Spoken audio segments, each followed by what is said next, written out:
the school right now, getting a description of the 12 tribe sign that's been painted by one of the brothers that was in the school: Judah, Benjamin, Levi, Simeon, Zebulun, Ephraim, Manasseh, Gad, Reuben, Naphtali, Asher, Issachar.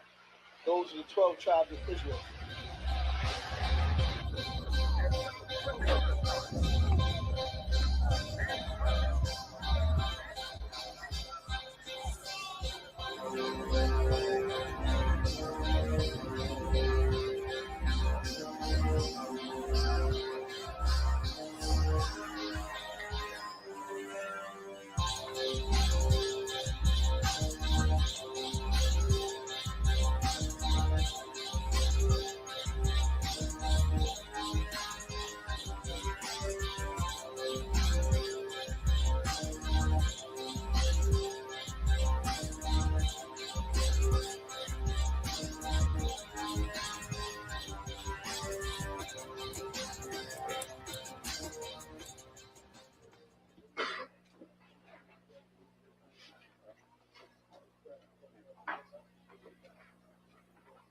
Shalom.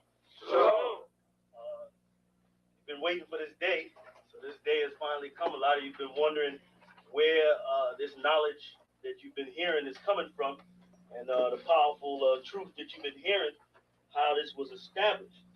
Well, we finally were able to arrange for the priests to come down from New York and spend some time with us.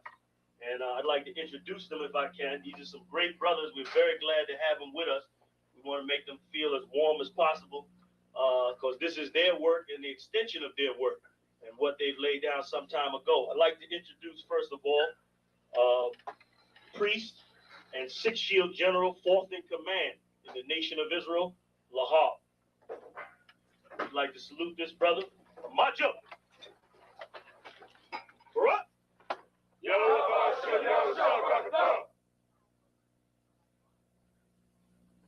Yeshabium, which means sit.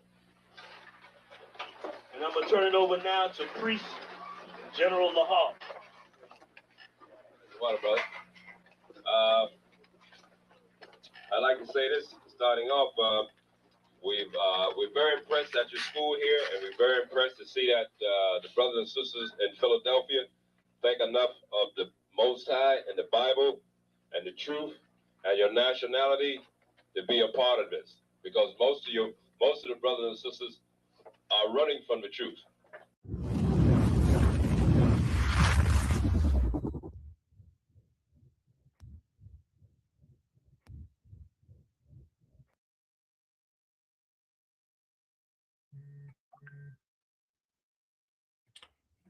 All right, Shalom Israel.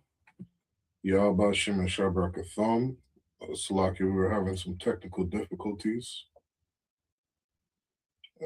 We just getting started. If you can hear me, put a 1 in the chat.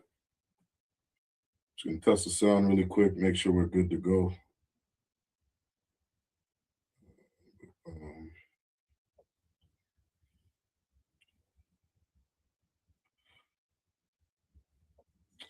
All right, mic check. For water, Sherry. All right, sounds good. All right, again, Yahweh Shem and Shabrak to all the brothers. Yahweh Shemal Athab Hashim Yashad, all the sisters. I'm Priest and Officer Shar Yawan under Commanding General Yohana. We are the Israelite School of Universal Practical Knowledge, straight out of 1 West, 125th Street, Harlem, New York. Okay, shout out to everybody tuned in. Kwamada, Sister Kwamada, Shalom, sis. Sherry, Cherie. All right, Shalom. Yahweh Shem and Shabbat to the brothers. Yahweh Shemal Athab Hashim Yashad, to the sisters. We got another Monday night history class. All right, another Monday night history class. We go live every Monday from 7 to 9 p.m. Make sure you like, share, and subscribe to the channel. All right, we got good information that we bring out. Classes 6 days a week. All right, a lot of good information we give out to Blacks, Hispanics, and Indigenous. All right, and we're doing what Christ told us to do, which is to fish our brothers. All right, that's why it's so important to like and share the classes. All right, comment in the chat, get the algorithm out so we can push this truth, Get this knowledge to our people. Get this knowledge to our brothers and sisters. All right. So tonight's topic, we're going to speak on some of the history of prisons inside the U.S. And the reason we're getting into this topic today is because if you've been watching on the news, you've been following the news, a popular topic right now, and the hellish condition of our people right now is what these ICE agents are doing all throughout America. ICE going around and terrorizing Blacks, Hispanics, and Indigenous, literally terrorizing us, right? Ripping babies out of our parents' arms and shipping them to detention centers, putting them in detention centers, sending them on planes. Imagine being a young child, a baby, being sent on a plane back to El Salvador, and you're waiting in a detention facility over in El Salvador, and you can't be released until a parent or guardian can get a hold of you. You got your parent or guardian inside of America while you're sent to El Salvador, and you're stuck there in some detention center because nobody is claiming you, because your parents are over in America trying to get back to El Salvador so that they can get their little child back, home. That's hell if you're Black, Hispanic, or Indigenous. You know what I mean? Not just situations like that, but these the conditions of these detention centers have been recorded as being terrible. All right, I'll see if I can I'll pull up a video throughout the class showing what some of these detention centers are like. Okay, so we're gonna start off in just breaking down a little bit about the 13th Amendment and what that did for our people. Okay, I'll start off sharing a quick video just to get the class started.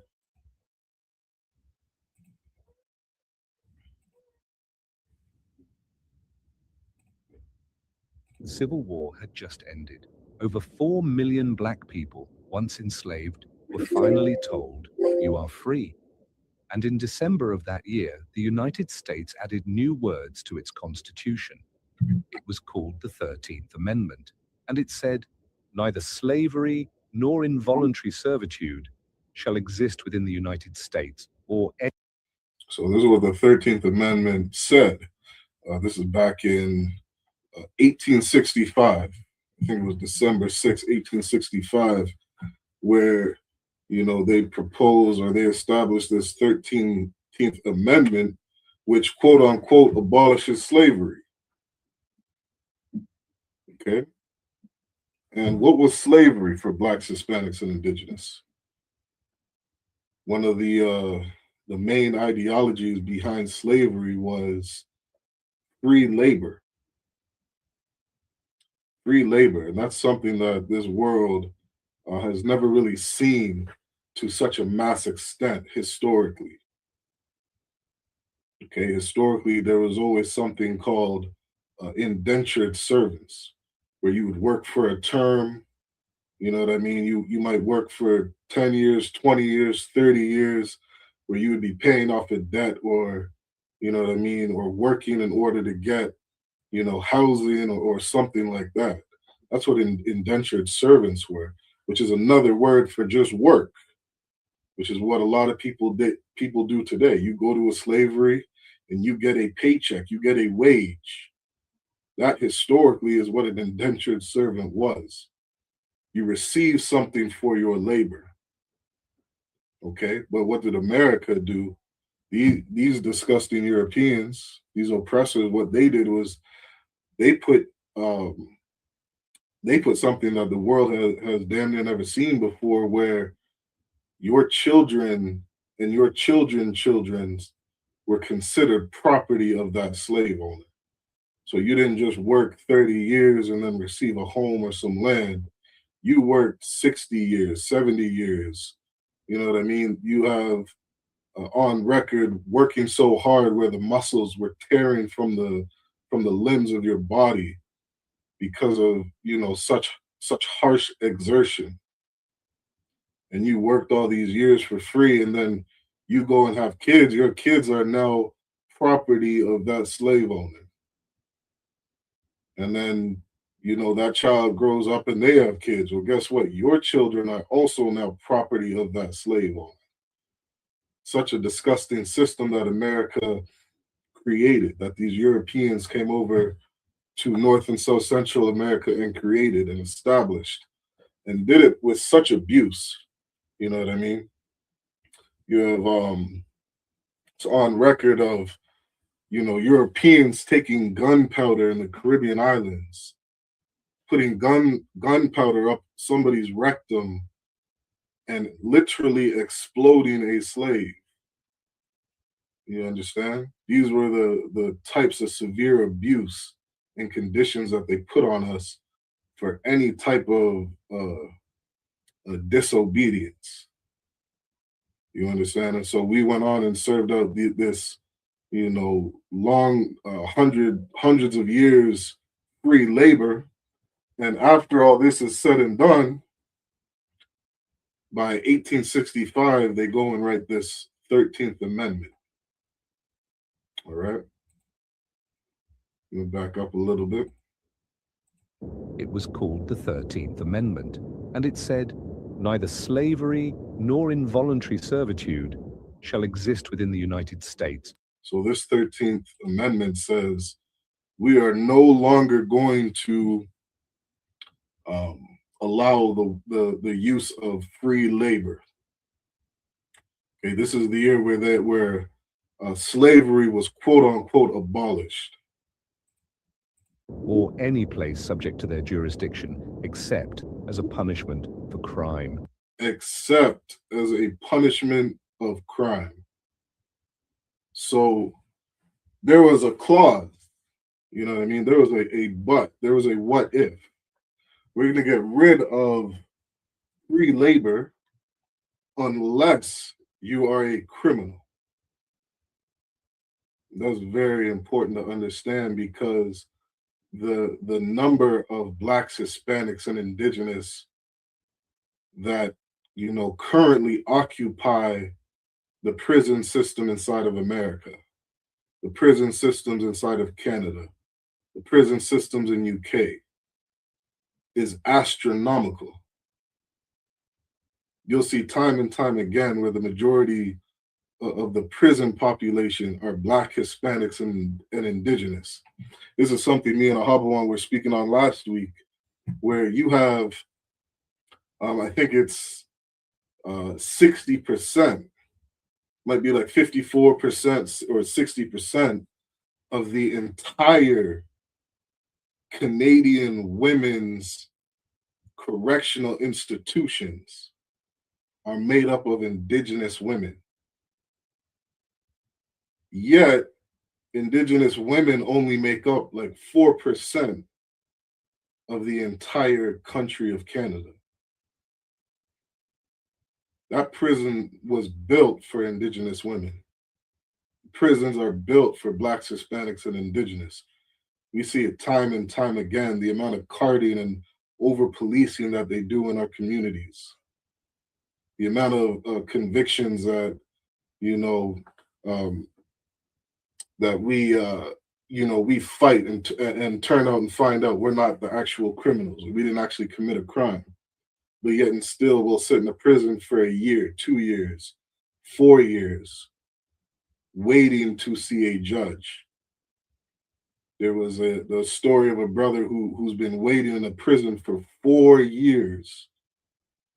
He's waiting in the prison for 4 years, waiting to find out if he's actually innocent or guilty. And he's been in there 4 years only because he does not speak English. He speaks another language. And they say that they cannot find a judge that speaks his language, so he has to sit and wait.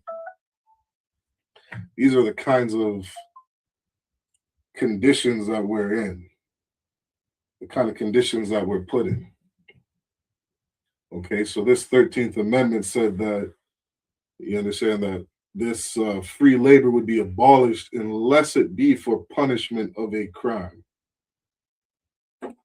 Wait, except as a punishment? Yes. Slavery was finally made illegal unless someone was convicted of a crime. That little word, except, would change everything. After slavery was abolished, many white lawmakers, especially in the South, didn't want to lose free labor. Now, could you imagine where they say slavery is abolished except you are found to be a criminal? And then you have stories of these devils, these bastards, where they'll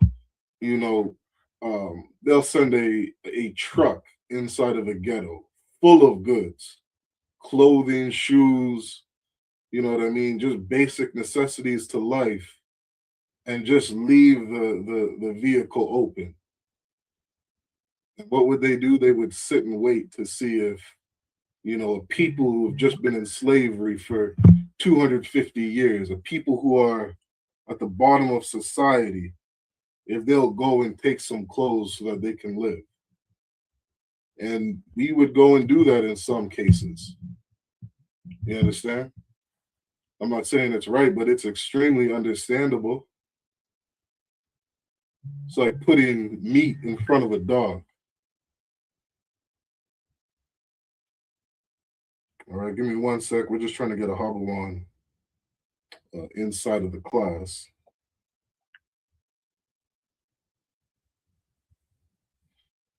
All right, give me 1 second.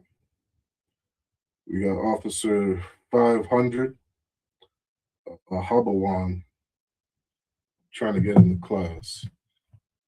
All right, give me 1 second.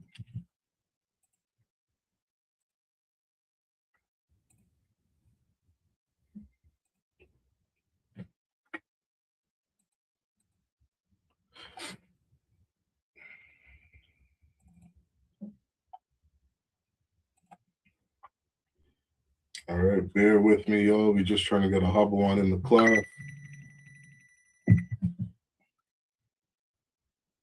Hey, Lord Christ, please. Sorry, hey, the school internet is off. So if you can send me the link, I'm gonna try to get in on my phone. Get in with you. Yeah, I'm sending it to you right now. Go on, sir. Yep, no sweat. Lord Christ. All right, Lord Christ. Yeah, man, got my motherfucking shades on.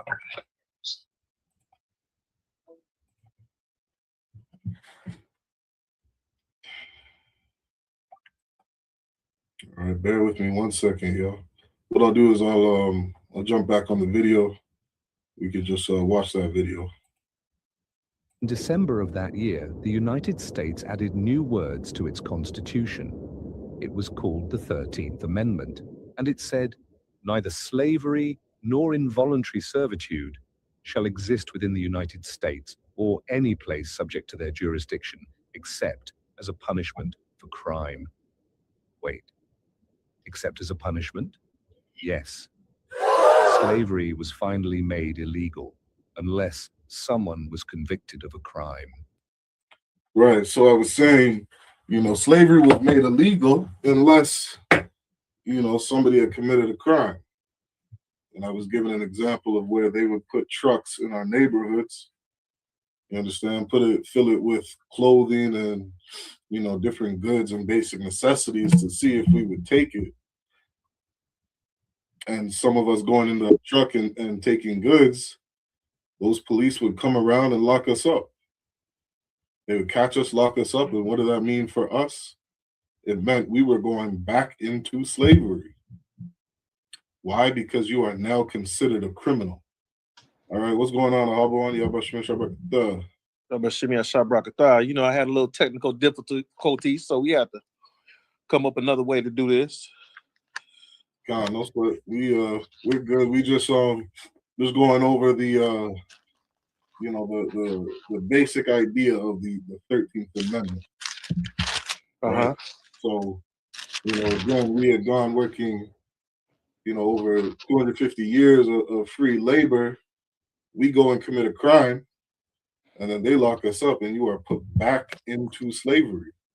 Damn right. Because as soon as you commit that crime, you can now do free labor for the U.S. of A. Free labor, which is what America was built off of, which is why America rose to being, you know, the greatest power the world has ever seen. You know what I mean? They are this great empire, colonized over 180 countries, you know, damn near run the entire earth because of free labor. There's no other nation that can compete with that. If I may, sir. Come, go ahead. You know what that reminds me of, right? Come. What's that? Exodus 5:4, where Pharaoh, he had free labor. Mm-hmm. He had the Hebrews in there working for free, right? And then one time he was providing them the straw. Right. And he got to a point where he was like, no, you folks can get your own straw. Mm-hmm. Right? Think about how much free does America want you to give to them, give to it. How much free labor, free substance, free work, free everything, right? America wants to charge you for everything, but the things that you get from America, I mean, the things that you give to America, they don't want to pay you what your value is, right? We see brothers and sisters right now trying to get work and trying to get jobs. And let me just pull this scripture, sir. Yep. I think it's I'm gonna start at 4 and probably drop down to 8. So this is Exodus chapter 5 and verse 4. And the king of Egypt said unto Moses, Wherefore do ye, Moses and Aaron, let the people work? So like let the people from their work, right? So the Pharaoh was asking, like, you want me to let these niggas not work? Mm-hmm. Right? Say, get you unto your burdens. You know what that means? Get you unto your burdens. That's shut up and dribble that ball. Shut up and catch that ball. That's what it is. He told them to shut up and dribble the basketball. How often do we hear that? Sure. Right? Shut up and kick the football. Shut up and do this. He said, get ye to ye burdens. Verse 5. And Pharaoh said, Behold, the people of the land now are many, and ye make them rest from their burdens. Pharaoh still stuck on the fact I got a bunch of folk out here. You want me to let them rest from their burdens? I got work. America has work for you to do, slave. Mm-hmm. America has work for you to do. Verse 6. And Pharaoh commanded the same day the taskmasters of the people and their officers, saying, verse 7, ye shall no more give the people straw to make brick. As herefore, let them go and gather straw for themselves. So we're not going to assist you in your burdens, right? Guess what? In order for you to get this welfare, homegirl, you got to kick your husband out. Mm-hmm. Right? For you to get these food benefits, you got to kick that man out. Can't be no man in your house. We're going to come inspect your house and make sure there ain't no man in your house. Right? That's what's going on. Think about this. This is what Pharaoh told the taskmasters to do. Right? So the Pharaoh is as right now, if you look at it in nowadays society, nowadays principles, the Pharaoh would be like Donald Trump. And then his taskmasters would be those people in the different branches, the executive and the, what is the other one? Legislative and the judicial, being those different branches, right? And what they're doing is they're bringing these laws down on the people, right? They bring in these principalities because the Bible says we wrestle not against flesh and blood, but against principalities, right? So they're bringing these principalities down on us to continue to destroy us. I hope I ain't get off line, sir. No, that's right. That's right on subject. You know what I mean? And you know, like I was saying, the reason I got this class up was because you see all the things happening with ICE right now. You know what I mean? They're going around, locking our people up, putting them in these detention centers, and doing exactly what Pharaoh told them to do. You know what I mean? And how many of these cases are found out that all our brothers and sisters, they're not even going to court. You know what I mean? They're not being brought to a judge to even see if they're a criminal. They're just being locked up in a detention center. And now because they're classified as a criminal, they are doing exactly what Pharaoh did to the people. To get to work, laid on them heavy burdens. You know what I mean? Inside of these prisons, they're doing things like putting them in solitary confinement if they won't go to work. You understand how wicked that is to do to a person? You haven't been brought in front of a judge to be found out if you're a criminal or not. Then somebody tells you inside of the prison, go start making furniture. Go out in this field and start, plowing the ground. You know what I mean? Get in the kitchen and start putting together some food. And they're only being paid 50 cents a day, $1 a day. I was looking at the survey. Yeah, go ahead. They were getting paid anywhere between 13 cents to $1 a day. 13 cents. Right? I'm not sure. Right? But I think that's what they're paying, the prisoners that are in America right now that are in these prison facilities. Mm-hmm. So they're letting you know who they think you are or what they think you are. They think you're a prisoner. Yeah, I think it's said since 1975, they have not seen a pay increase inside of the prison. Damn. 1975, you working for 13 cents. In some states, I think some of the southern states, you know what I mean? Coincidentally, where, slavery was a lot harsher in America, those states in the South, they get free labor. They're not even paying them. If I may, sir. Yeah. They said that some of these guys are working for soap and toothpaste. That's it. Yeah. They have to work, Ahabuan, to basically, quote unquote, pay their room and board. They have to work for their blanket. They got to work for their cold ass bed. They got to work for those 4 concrete walls. You know what I mean? The clothes that they wear, the soap, they have to work for those things. Hey, Kahar, could you look up and see how much it is to house a prisoner, a criminal today, and compare it to college tuition? Yeah, you are such a slave inside of America. Like this is slavery. This is the land of your captivity. That's why the Bible calls this place spiritually Egypt. You understand? Egypt bonded. And let's see if I can find that statistic real quick. Prison population of America compared to other countries. While you looking up that, sir? Yep. You mind if I jump down to 13? Yeah, go ahead. So this is Exodus 5 and chapter 5 and verse 13.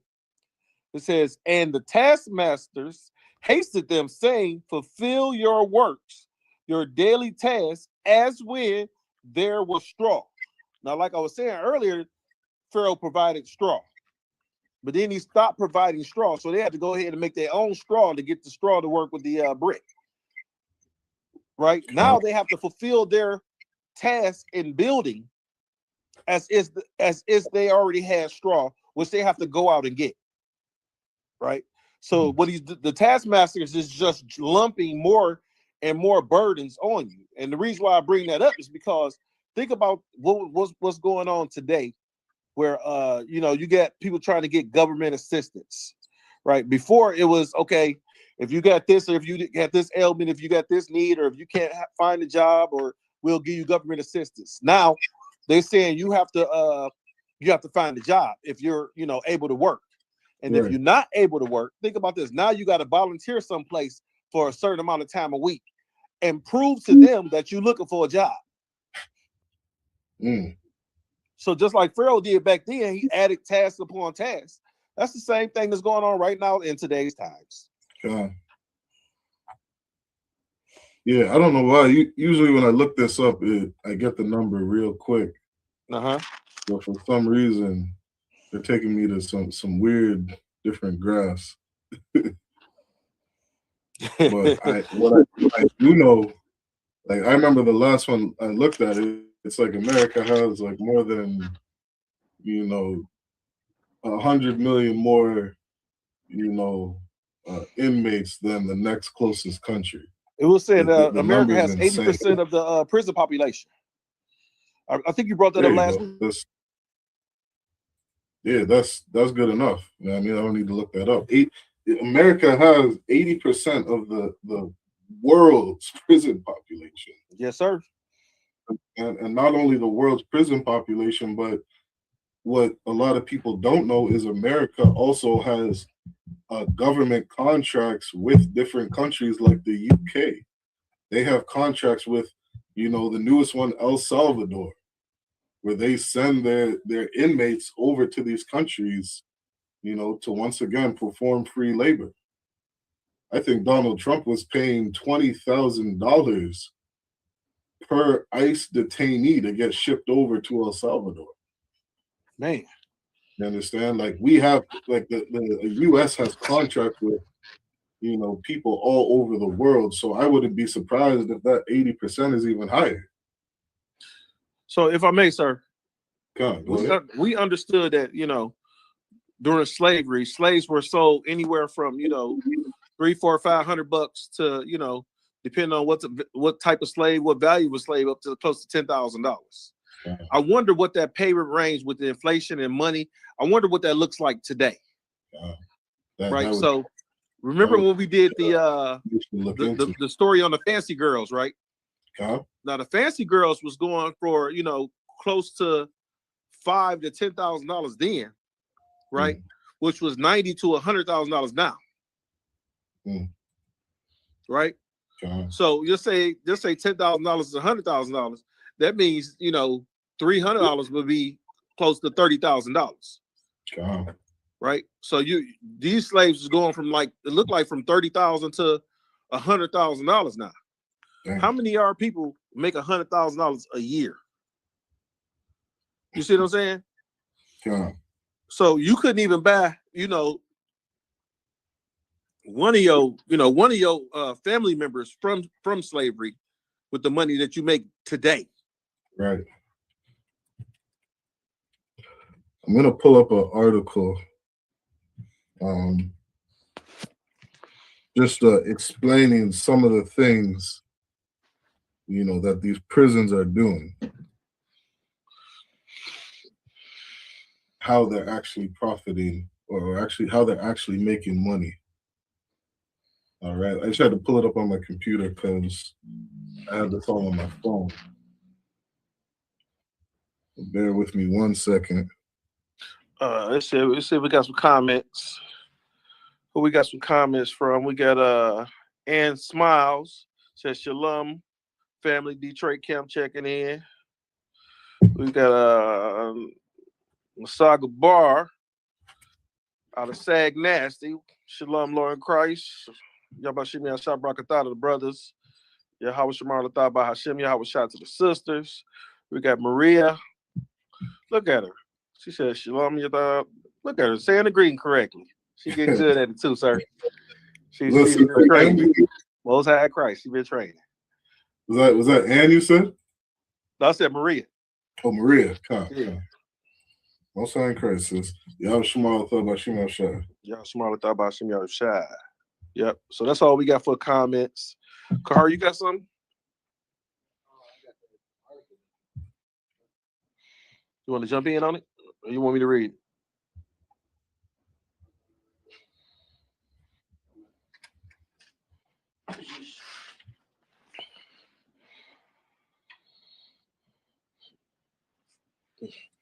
Well, okay, I want to get it up on the screen. You say what, sir?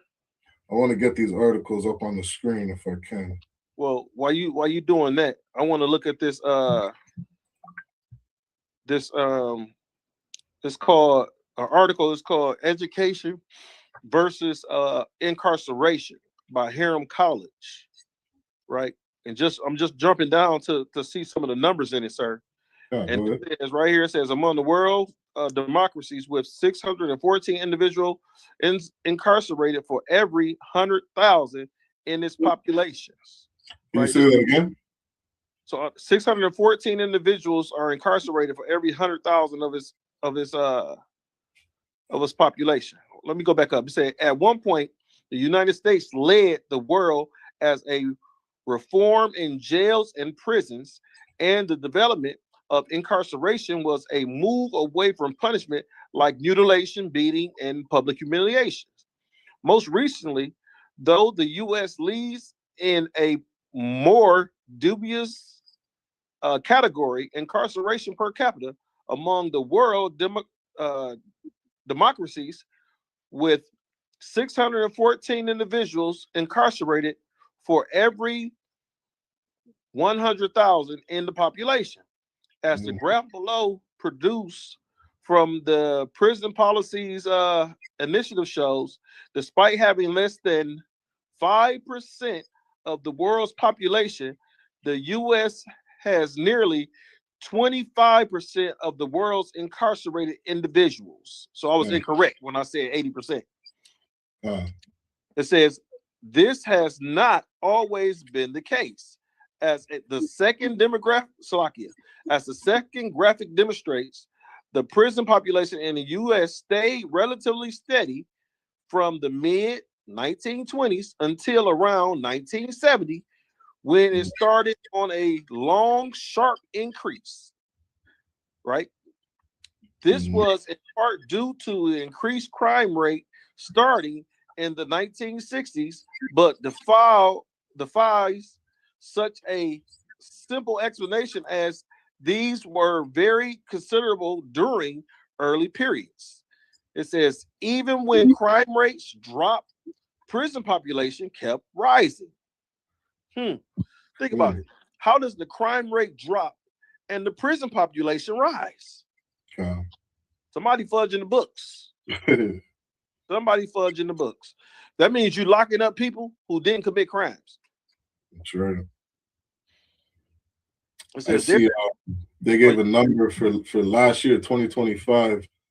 America has 1.9 inmates, 1.9 million inmates. I got another number for you, sir. You ready? Yep, go ahead. In the U.S., we spend 80 billion. That's with a B. That's the B on it. Billion annually on corrections. But this is just the direct cost of running the facilities, paying officers, and the like. Estimate of overall impact includes indirect costs are that for every dollar spent on incarceration, it incurs an additional $10 in social costs. Right? So you know what that means, right? So that 80 billion, you got to multiply that by 10 to see what the effect it is on the social, on society. Yeah, those numbers are absolutely insane. Like the amount of wealth that these prisons make, it's insanity. And what I thought was interesting too is, as I was looking some of this stuff up through AI searches, even the AI will tell you that a lot of this information is private information, and these numbers are not released to the public. So there's a lot of investigation that goes on into how much these prisons actually make, and a lot of it is going undocumented. Yes, sir. So it's hard to know exactly how much profit they even make. like Kaharsi just said, he say, think about this. They're also making products inside the prisons. Yeah, right? We're gonna get into that. Oh, okay. We won't jump too far ahead. Yep. I got an article here. Won't read through the whole thing. Just really quick, it says This is from The Guardian. It says, why are for-profit U.S. prisons subjecting detainees to forced labor? Okay. It says in 2017, officials at the Stewart Immigration Detention Center in Georgia placed Shoaib Ahmed, a 24-year-old immigrant from Bangladesh, in solitary confinement for encouraging fellow workers to stop working. So check this out. This man, I think he's a Elamite. Yep. He's you know the U.S. They like to categorize him as terrorists. Like so, so he's in the prison and he's seeing these are immigrant detainees. So this is ICE going around locking people up, putting them in detention centers. And for some reason, inside these detention centers, they're doing free labor. Now, I thought, Ahabawan, and you can go on the ICE website, that these are not prisons.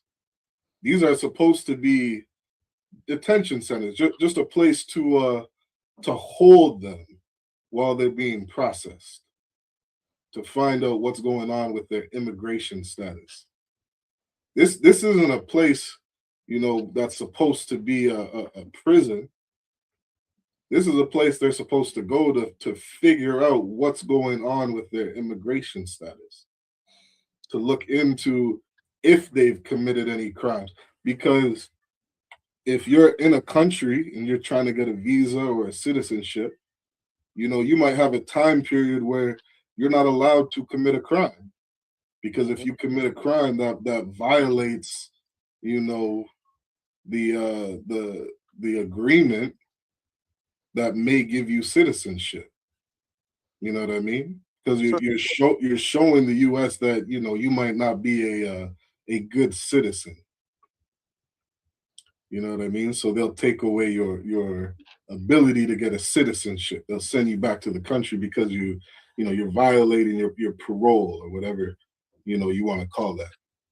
So you're supposed to go to these centers to figure out what's the status of your immigration.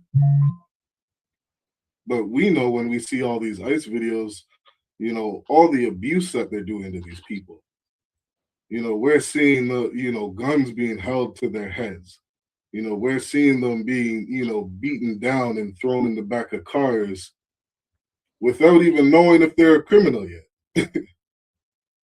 So these centers that they go to, this man's here looking at them and saying, I'll read that again. He says he's encouraging fellow workers to stop working. And because he told them to stop working, they put him in solitary confinement. Hold on. It says Ahmed, who was paid 50 cents per hour to work within the facility, was upset because his $20 paycheck was delayed.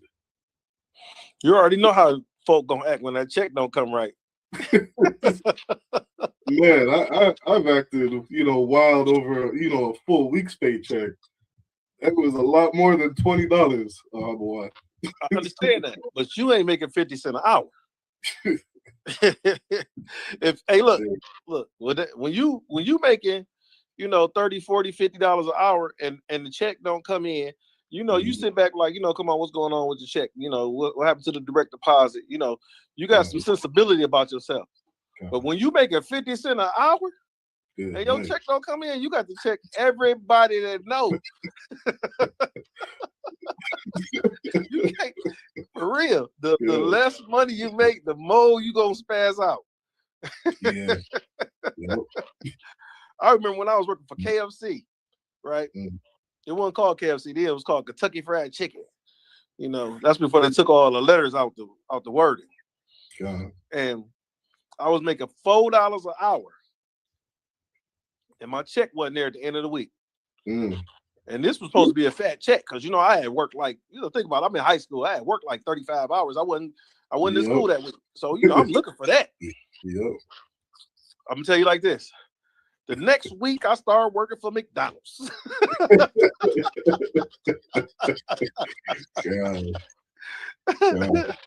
Like being 16 years old, you ain't get that $100 check. Yep. Oh, did I take that off the screen? No, it's still there. It's still there, sir. Yeah, no, what you're saying is so true. You know what I mean? And the condition that this man is in, he's in prison. He's damn sure gonna show up. He in hell inside of hell. You know what I mean?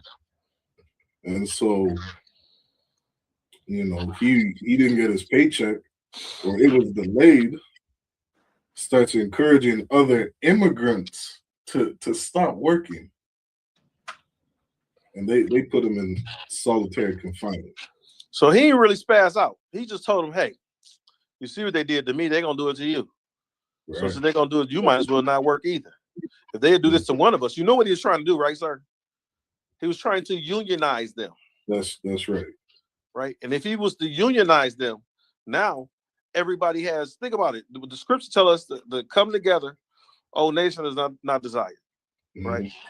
It's telling us to come together. What is coming together? That'll be unionizing us. Just come on. Let's join up, become one voice, one motion, one speaking point. You see what I'm saying? Yep. And now we're more powerful together than we are separated. Sure. And that's exactly the same thing this little Bangladesh or whatever his name is was trying to do for his ugly Bangladeshians. Right. That's just Bangladesh. That sounds like I'm gonna stop saying that word. That's sound like a plausible offense. But yeah. Yeah, what are you gonna say? Hello. You said you got what, sir? Yeah, I got a little more on this article. It says Stewart is operated. So this is the facility. Stewart is operated by the largest prison corporation in the U.S., CoreCivic, formerly Corrections Corporation of America, under a contract with Immigration and Customs Enforcement, which is ICE, Immigration and Customs Enforcement. The corporation's net income last year was $178 million. Dang. That is for immigration's detention centers. Okay. And I saw some videos which, kind of led me down a rabbit hole, to look more into the CoreCivic. Their net income last year was $178 million. And this article is 2018, I believe. All right. That's whoo. You know what we could do with that? That's just 1 year, right? That's 1 year. Man. All right. I'm gonna read this last part. It says, Ahmed's experience mirrors that of a growing number of detained immigrants at facilities across the U.S. who are subjected to forced labor. What's the title of the class again? Still a slave. Yeah, you still a slave. What you say? Hey, Kahar says it sounds like a concentration camp. Yeah. Oh man, if there's some time, I'll get into. I think it's called CPAP or CPOP or something like that. The detention facility down in El Salvador. Man, you want to talk about concentration camps? Like this place is, the epitome of the depiction of hell. Damn. You know what I mean? Like that place is not a place you want to be. You know what I mean? If I may, sir. Yeah, go ahead. I always thought it was like the Russian prisons or the Singapore prisons that were like the worst prison facilities to be in. It's El Salvador. Man, if you see this prison, you know what I mean? I'll see if I can. I had a video earlier on it. Because I talked to a brother who just got out of prison not too long ago. He was in Jackson, up here in Michigan. You know, he had to do his first 60 days in Jackson. They say your first 60 days there, that's hell on top of hell. Yes, it's if you come out alive, the bad things may have happened to you. Yeah. No, these places are hell on earth.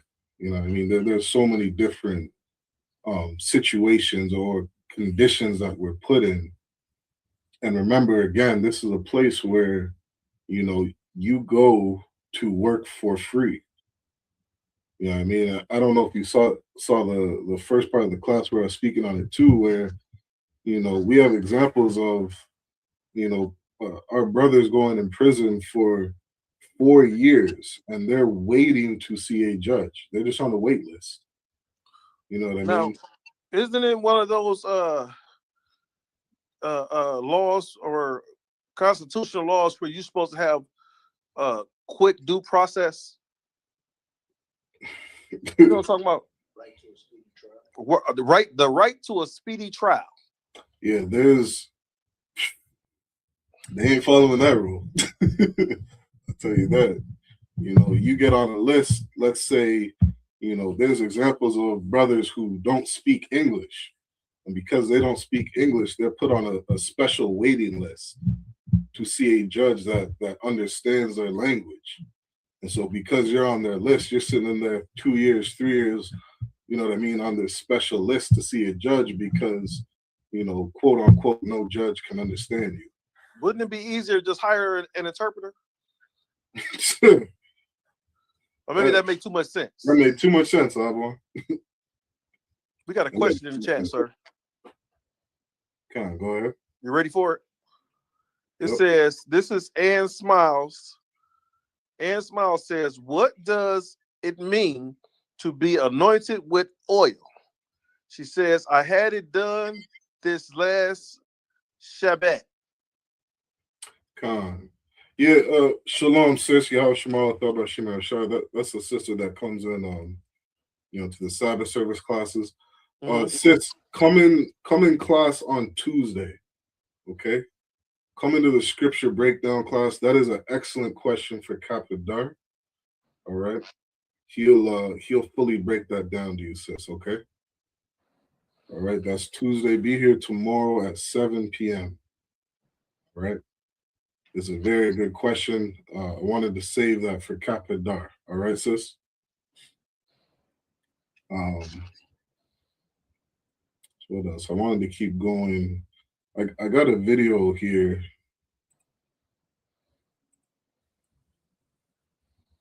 No, Slacky, this isn't the one.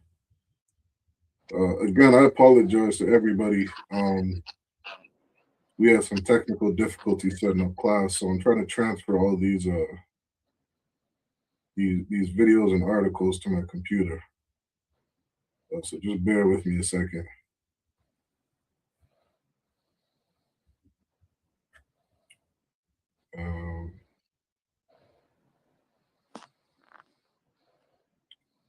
Okay, I got a quick video here I can share.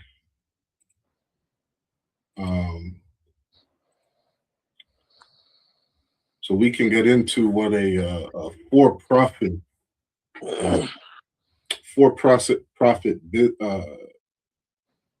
prison is. Okay. Steps inside the secured area of the ICE Immigration Detention Facility in Elizabeth, New Jersey, immediately cleared up any confusion we may have had about what this place is and what it is not. The facility detains immigration violators. ICE has previously allowed human rights advocates to tour this facility, but until now, a television news crew has never before been allowed to tour and video record this holding center for undocumented detained immigrants. Going to work when the ICE police stop the taxi and they get out me from the taxi. In our previous immigration reporting, we've heard stories like the one Anna Velasquez told us. They were looking for me because unfortunately I couldn't get them. Our goal with this report, to shine a light on the ICE center in the crowded law library. ICE Assistant Field Office Director Joe Simeo showed us around this converted industrial warehouse. We visited an outdoor rec area, which was really just a concrete court fitted with a large open-air ceiling grates and several men passing the time. Jamaican immigrant detainee Densley Lawrence has been here for 11 months. What is a typical day? So now, yeah, so like this is where I wanted to start the video. So this is a detention center, right, Alwan? Yes, And sir. you got this Jamaican brother who's been in here for 11 months. So it's taking them, this is just one example. It's taking them 11 months to figure out what are we going to do with this man. You know what I mean? Trying to find out, where do we ship this man? Where do we put him? And what do you think he's doing in there for 11 months? Excuse me. I think he's studying the law. He's studying the law. Let me tell you what else he's doing. That nigga is being put to work. Yeah. he's slowly learning that the law of America. He's slowly learning that the law of America doesn't apply to him. Okay. Right. And as a Salakia, as a prisoner or a detainee of American law,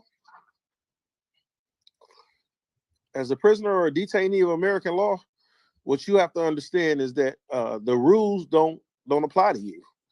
And he's learning that. That's why these guys are, these ICE officers are able to go ahead, snatch you off the street with no warrant, no paperwork, right? Mm-hmm. All somebody has to do is call and say, oh, I think Abawan or I think Shariwan are undocumented immigrants, right? ICE pull up to our work, school, job, whatever, place of worship, snatch us out and hold us until they figure it out. Yep.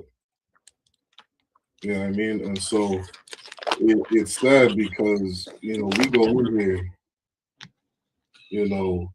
you're breaking the quote unquote law of immigration. And that 13th Amendment just says,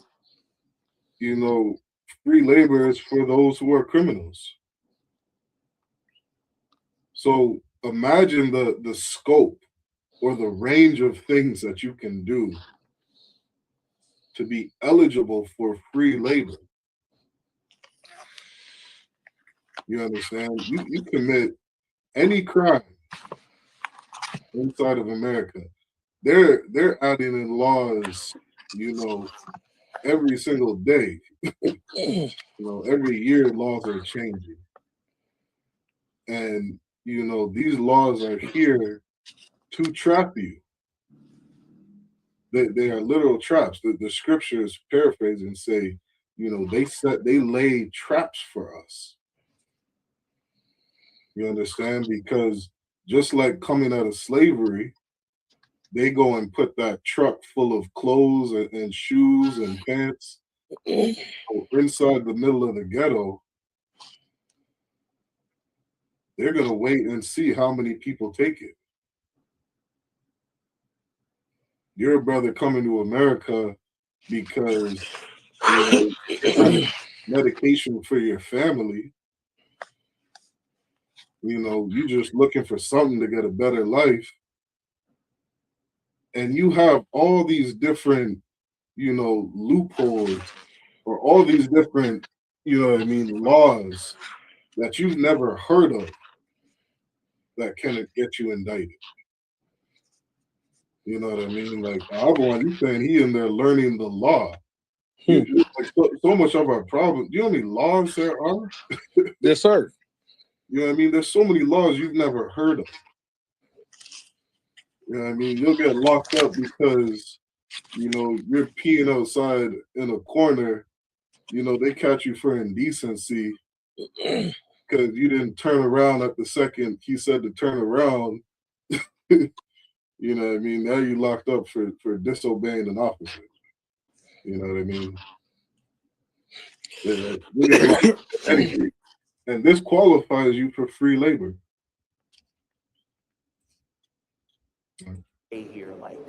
Hey, sir. Volleyball gym. Yep, go ahead. So, I was thinking about what you were saying about that, and you know what to fix some of this, what's going to fix it is Christ returning.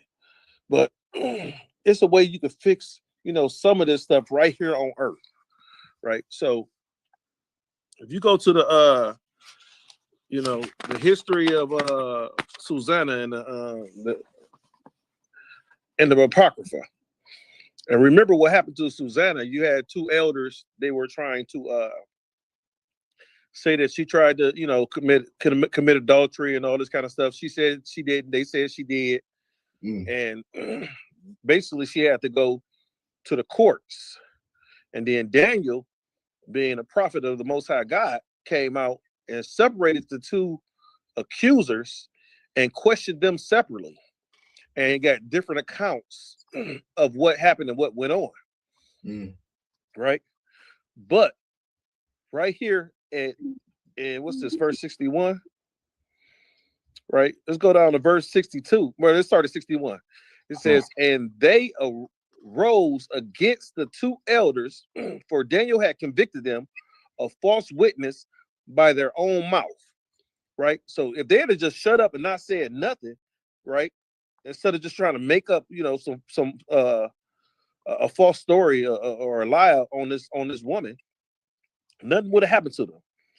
But right here in 62 is what needs to happen in today's America. It says, and according to the law of Moses, they did unto them in such sort as they maliciously intended to do to their neighbor, and they put them to death. Right? Thus, the innocent blood was saved the same day. Right? So you got these individuals accusing folk of you got ICE going out here accusing people of being illegal immigrants, right? Because what you have to understand that there's a difference between illegal immigrant and an undocumented immigrant. Undocumented means you could have just lost your paperwork. Oh, that's it. Right? You could have just lost your paperwork. So what you losing your paperwork, technically you undocumented until you get your paperwork back together. Right? What they should do with those individuals is, okay, cool. You come with us. We help you get your paperwork together. Boom. You good. You go back home. Or you send us your information. We help you get your paperwork. You go back home. You go back to wherever you was at. Now, the illegal ones, I understand, okay, it's certain things that you have to do to be over in this country. And then you get illegal immigrants that are convicted of crimes. Or I'm not going to say convicted. We're going to say that are committing crimes. Right? Then we have illegal immigrants that are committing crimes. So what America is doing is we just grouping all them people up into one classification. And we hold them all together. Yep. So you don't know if you have a serial unaliver sitting next to a school teacher that just lost their paperwork. Sure. Right? Because I'm sure they're showing you the difference between, and if I'm undocumented, why do you have to separate the men, the women, and the children? Why you can't keep the families together? God. Yeah, that we lost 1,500 kids in this. America lost 1,500 kids, right? Because they were accused of being undocumented immigrants. That's right. And they're not telling you that some of these children were American citizens. They were birthright citizens. Right. So with them children being birthright citizens, that means you illegally taking them away. Now, where are the lawsuits that are opposing ICE? There are thousands. You see? Hundreds of thousands. But you know what they do? You know how you clean that up? Wow. Deport them. Yeah. That's how you clean it up. You deport them. Yeah. Right? So Trump is only doing what.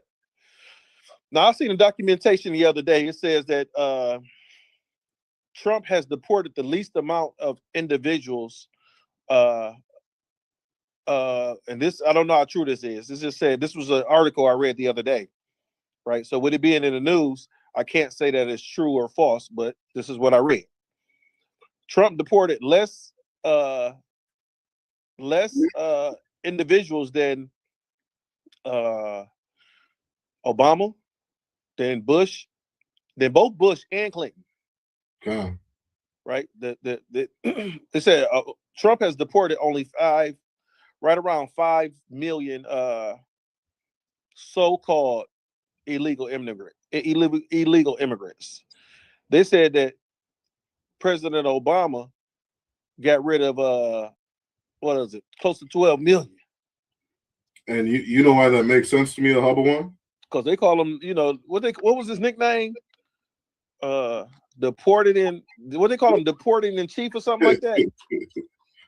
I don't know. I don't know about that.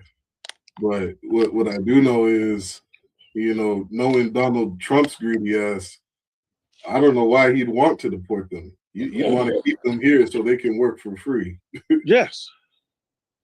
You know what I mean? Which is why there's such a rise in these detention centers being opened up. They're being opened up all over America right now. You know what I mean? So I don't, whether those numbers are true or not, I'll believe they're true. To me, it makes sense for him to keep them here because it makes America more money. You have, and I'm not using this as a knock against my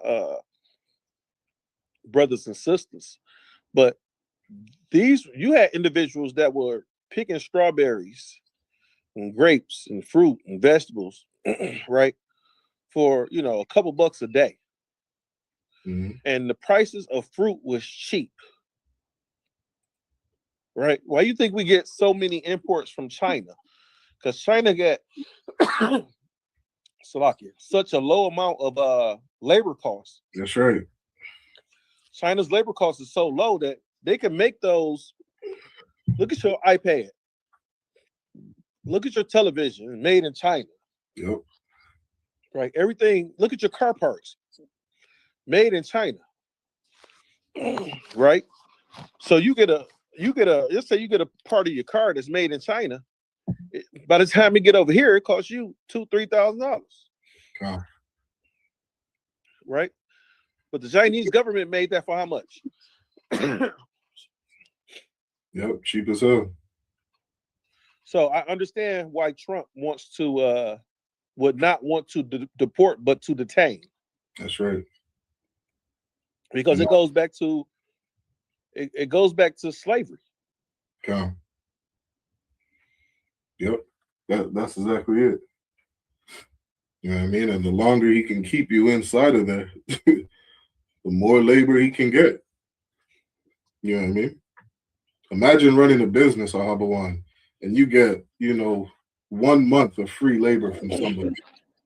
Man. 1 month, just one person. You'd be on cloud nine. Yeah. Look at this. I'm gonna put it in the street. Imagine being the dope dealer like Donald Trump, because you can't tell me you don't dibble and dabble in drugs, right?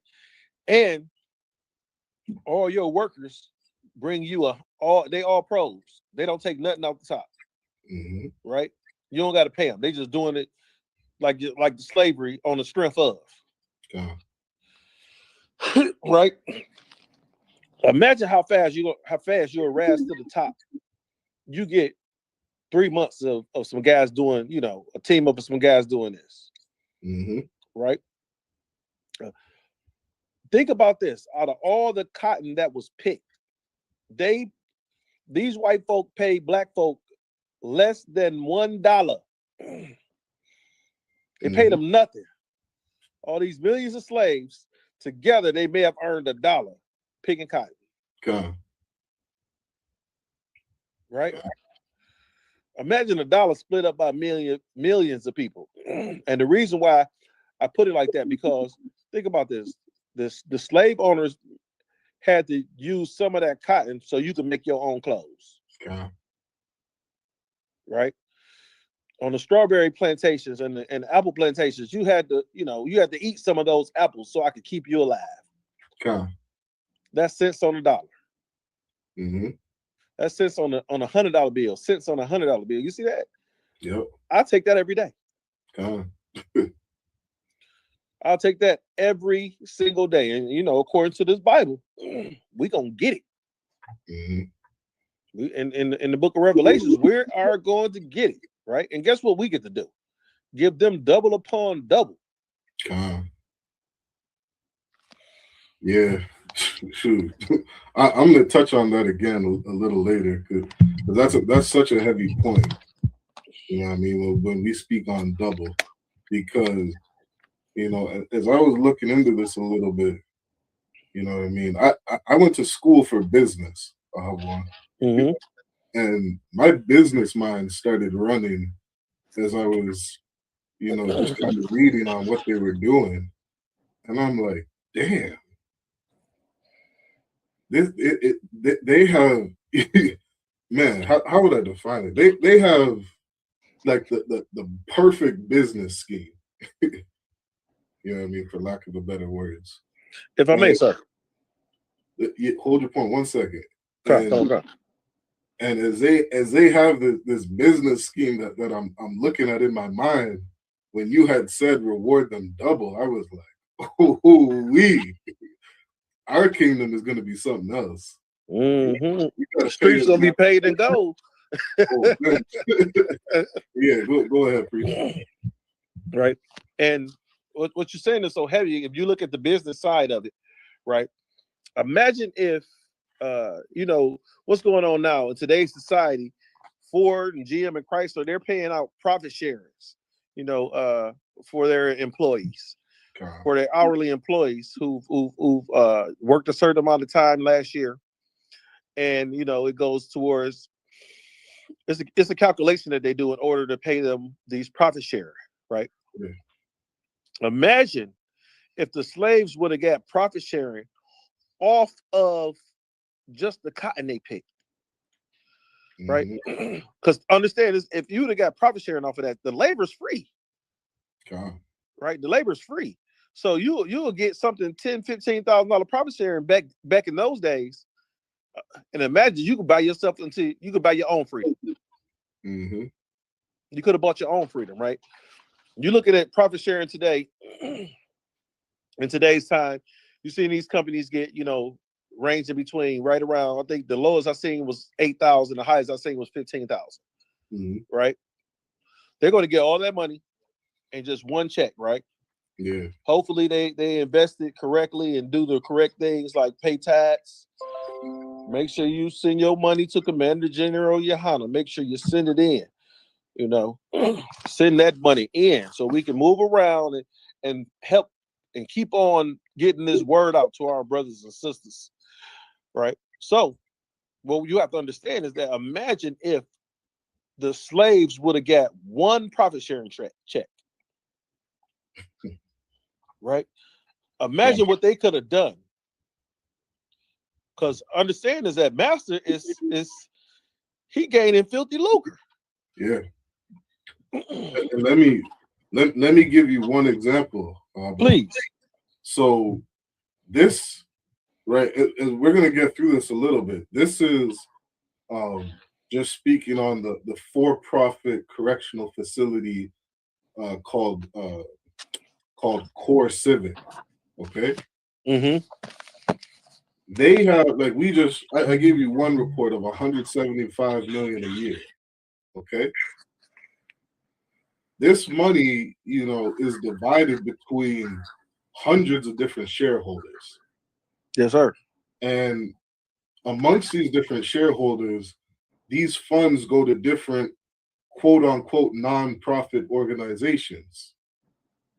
And these organizations, they spend money so that they don't have to pay taxes on certain things. Yes, sir. And so they have a lot of these shareholders putting this tax money into real estate. So, as to something you're saying about, imagine just getting one share and being able to invest it into something good. These detention facilities are taking shares and doing things like investing in real estate. You know what I mean? So what does this look like for a country? When you see what's a strip mall in America that's famous? That's famous? Yeah. A mall like Fairlane? Yeah, like do they have a Rodale? They have a bunch of them all over the states? Oh yeah, Rodale. So you got something like Rodale all over the states, right? No, that's just in like high rich people land. That's fine. I wouldn't be surprised if something like that is being funded by, these ICE detainees. Oh yeah, you wouldn't even know it. So when I say like America is built off the backs of slaves, Lord knows you got $175 million each year. You telling me these investors aren't putting this into every hotel on every corner of America? You know what I mean? Every major strip mall, their real estate is all over the place.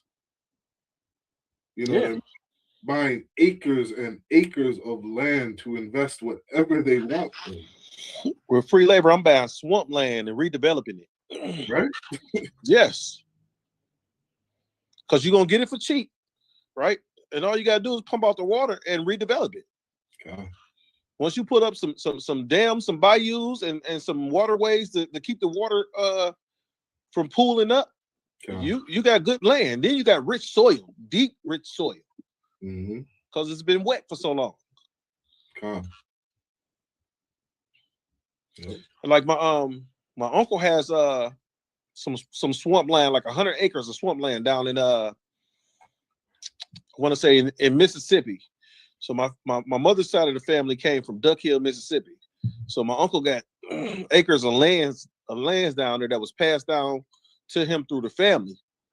And he getting up in age and he's trying to figure out who he's going to pass that land through. 9 times out of 10 is going to be one of his sons. And one of them don't want it. But the thing about it is, I say the first thing you could do is go down there and trim all, because it has a lot of wooded land on there. I say you could trim all that timber off there and sell it, right? And that will give you your startup money to go ahead and redevelop that land. These are things that our people don't think of because think about it. We're so used to working, right? The taskmasters have made our burden so heavy that we don't get a chance to think about how to get out or how to come up with a business or how to come up with something else so that we can make our money make money for us. Because technically what we're supposed to do is work, make our money work for us instead of us working for our money. Right? So you're supposed to make $20.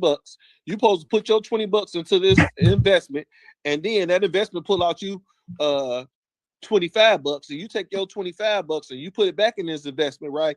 Now that investment give you back your $30, right? And what you do is you take your 20 out. Now you sitting there with the investment money, and you let that money go back in, and you keep letting it invest to yourself, and you pull out your initial investment, and you scot-free. You have not made a loss. You won't see a loss. Right? And then that $20 that you pulled out, you invested in something else and let it make some money and start up some money somewhere else. Right. So that's, I understand that's how you thinking. Yep. Let me play a couple things and then we'll get right back on this topic. Come on, sir. We go to the library and then back, eat, sleep, and do the same thing tomorrow again. Sameo also showed us the medical facility for 275 men and some 30 women, in addition to both short and longer term dorms, all furnished with simple cots, open bathroom areas, metal tables, televisions, and not much else. Throw in the fact this place is run by Core Civic. Okay, so this is Core Civic. This is an immigration detention center run by Core Civic, the largest for-profit prison corporation in America, and the largest for-profit prison corporation in America. There's 2 or 3 for-profit prison corporations in America. I think the other one's called GECO or something like that. They're right up there with Core Civic. Right? So these are ICE detention centers. Okay, they are run by for-profit prison corporations.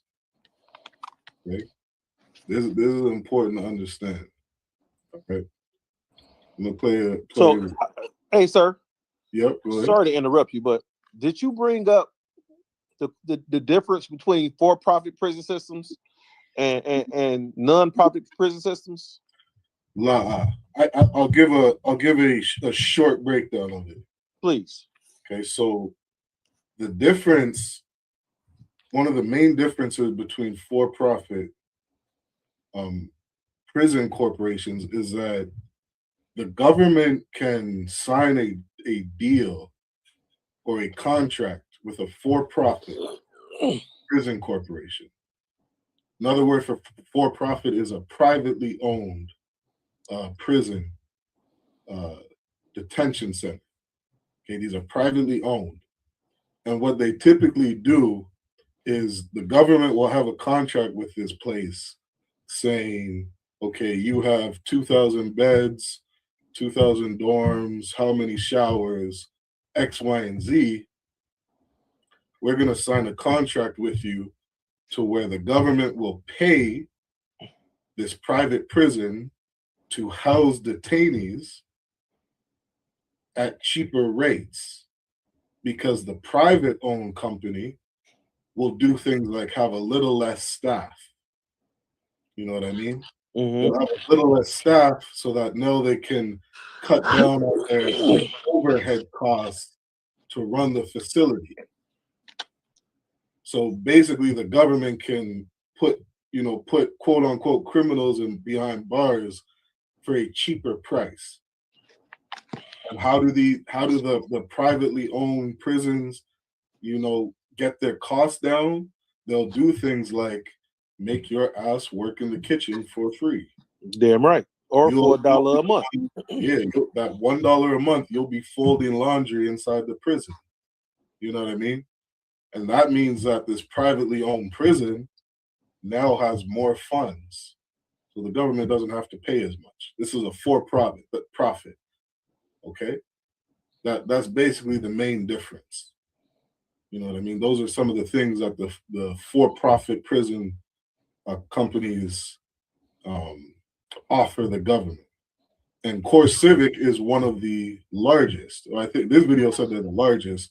I think they're the second largest behind the GECO, but you can check that information out for yourself. But Core Civic has taken over ICE detention centers. They're the ones signing the contract with the government, getting the contracts to open up or even reopen ones that were closed, detention centers, to put, these immigrants that are being hunted down by ICE. Okay? And so now that you're, in this detention center, check this video out, Hubble.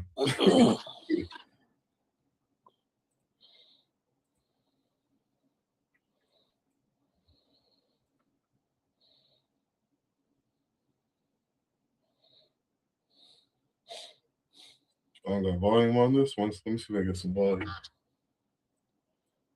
Some up here.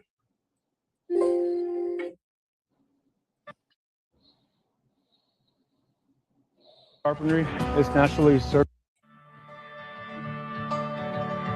I teach carpentry is nationally certified. This gives them a way to make money and have a little bit of pride.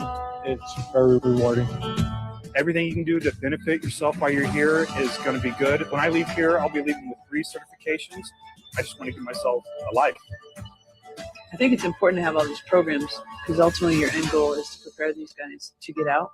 So you have to have these programs so that we're preparing them.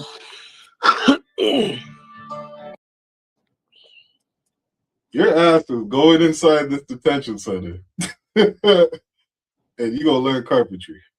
So you trying to tell me I can go to jail and get out with a general contractor's license? It is so much deeper than that. You know what I mean? This is what they advertise, you know, to try and say that, you know, you're gonna go to jail, and what's the word that they use? We're gonna rehabilitation. Yeah, we're gonna rehabilitate these people back into society. And they're gonna come out and you're gonna have some carpentry skills. Let me tell you what's going on in that place. Somebody get hit in the head with that hammer. Look, you're going into a core civic detention facility, okay? As a immigrant caught by ICE. And you know what your job now becomes, Ahabawan? Building. I'm surprised you won't be on one of these construction sites. No, check this. You're gonna go and you're gonna work in the kitchen. You're gonna go do some laundry. You're gonna fold some clothes. You know what I mean? And don't get it wrong. When you're working in that kitchen, you're packaging food for homeless shelters. You're gonna package some food that gets sent to homeless shelters, and those homeless shelters are gonna make money from the government because they're non-for-profit organizations. And non-for-profit just means that you're gonna get a grant from the government, and you got to spend the money. You got to spend the money and show the government you're not making money. That all the employees are gonna get paid, and Core Civic is gonna invest that money. Trust me, they're gonna spend it. They're definitely gonna spend it. You know what I mean? And so now you have more workforce. You now have more labor.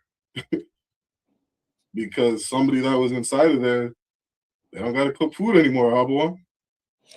Now they can go make furniture. Make sure, nigga. If I may, sir.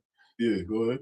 At one time, the what was that? Red Cross. Right. At one time, you know, Red Cross is a nonprofit organization. At one time, 90%, 97% of the donations went to administrative fees. Right. 90. So if you donated $100,000, $97,000 was going to administrative fees. Okay. What the hell is the use of you being a nonprofit? What are you doing? You need $97,000 to give out $3,000? Okay. They are majority of these places, just like these churches, they're all for profit. Yeah. They just hide behind that non-profit clause. Okay. You know, what I thought was interesting was one of the major companies that Core Civic produces furniture for is a place called Home for Humanity. And Home for Humanity, there's one, you know, 2 minutes down the road from me. I bought some furniture from there. Are you talking about Habitat for Humanity? It might be called Habitat for Humanity. Okay, that's what it's called over here in the States. It's called Habitat for Humanity. I didn't know that. Yeah, you can look up. You got Kaar beside you? Kaar, he right here. Yeah, ask him to look up Core Civic. Make furniture for Habitat for Humanity. You got that? Core Civic making furniture for Habitat for Humanity. You know, Kahar owned it. Yeah, I remember I spent maybe like $200 over there buying some furniture. I didn't know that this came from the prison. I know it should have been cheaper than that. Should have been cheaper. Hey, look, I got a buddy of mine that owns a resale shop. So the next time you need some furniture, you know, I don't think he'll get his from prison or stuff. Yeah, brother. So he ain't getting it from prisoners, but he got a nice resale shop. Usually when I go get some things, I run into him. You know, when I'm looking for some, you know, especially like refrigerator stoves, some furniture, something like that. Right. Does Kahar have that pulled up? You got it?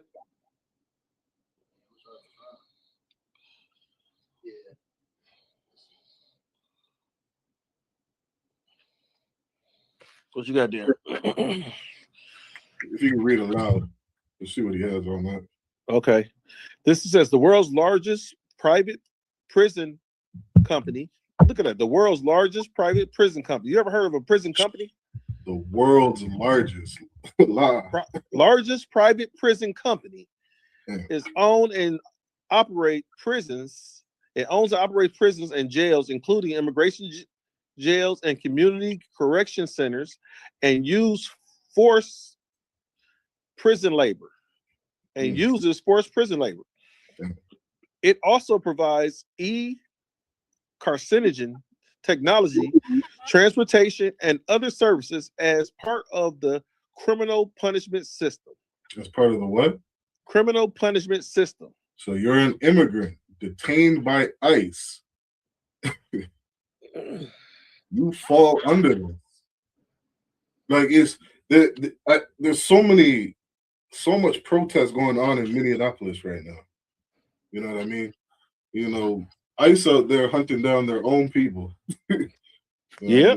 Unaliving, you know, devils on live, you know, TV, cell phones everywhere, recording. Man, you know those is good holy white folk that they unalive.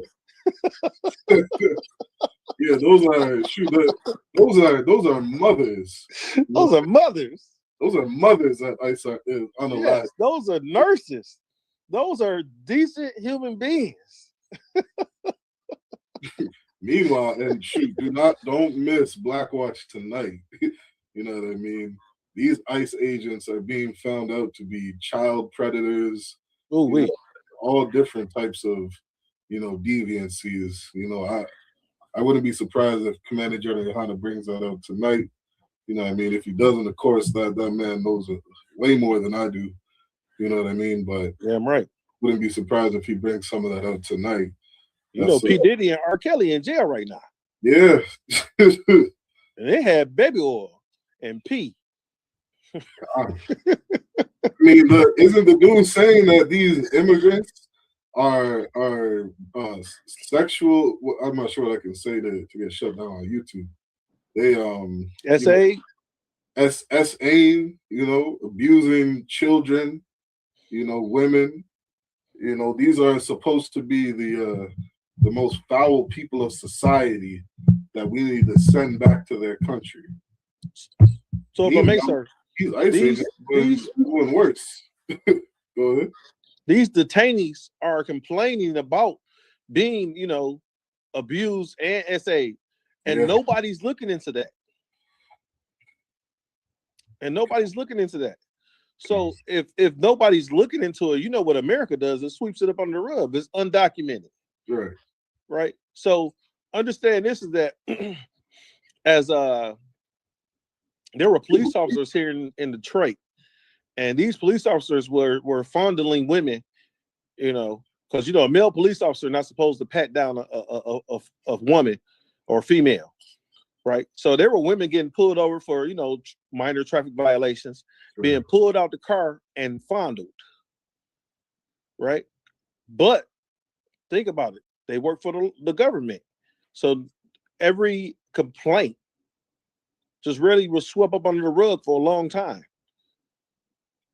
Now, internal invest and what I don't understand is that you have internal affairs come and try to investigate their own brothers, their own people. Right? Think about this. I'm not saying, just say you out there doing something. Not saying you committing a crime. Just say you doing something that looks a little, that they might be like, Abawan out here doing such. Right? We need to check into that. Make sure he ain't doing it. Now, you being a fellow brother in the UPK, once one of the men over you give you that order, you're going to investigate it to the fullest. Like, oh yeah, well, I found out that Abawan was doing this, that, and the other thing. Plus, he was doing this, that, and the other thing, sir. We might want to look at his rank, right? Because that's what they call it. When you what's it called? Something as an officer. It's like doing something unrighteous. It's like being unrighteous as an officer, right? That's how we would investigate us, okay. Right? But they don't have that same level of righteousness in their ranks and in their organization, so they sweep crimes up under the rug, and you have criminals with badges. Man, right? They just locked up Salaki, the guy that Salaki, you being way too kind. Like these officers are putting women in their back seat, turning off the radio, going around the corner, and slaying these women in the back seat. Slaying them. You know what I mean? Forcefully slaying them. There's a lot more than just, just grazing a woman's backside or some shit. Like these officers are wretched people. You know what I mean? What do you think they do after they get off work? You know what I mean? They're at the strip club spending $1,000 every night doing lines of cocaine, getting high out their mind, doing Lord knows what. You know what I mean? Like these officers are evil people. You know what I mean? They doing way more than just grabbing a woman's breast or some shit. You know what I mean? Kind. But yeah, Salaki, go ahead. Yeah, I was like, and the thing about it, sir, is that if they had any level of righteousness in their ranks, right, you would be able to tell the difference. And this is what these individuals say. I've never seen it, but you would be able to tell the difference between the good cop and the bad cop. Sure. Because right now, I tell people all the time, you can't tell who the good cop is and the bad cop is, because the good cop is letting the bad cop get in the way with this stuff. So don't that make them all bad cops? Yeah. Right. So if as an officer in the ISUPK, if I allow officers under me that it's okay to go out here and snort a couple lines of cocaine, it's okay to get out here and get some weed in your system and get some hoes, then guess what? I'm not being an officer. Unbecoming of an officer. That's what it's called. Unbecoming of an officer. Right? So and guess what happened? In this organization, you will get pushed out. Why? If we can do that, right? Why can't the government govern itself? Since we are able to govern ourselves, shouldn't the government be able to govern themselves properly? Yeah. Like, I had to pull this up when you brought that up.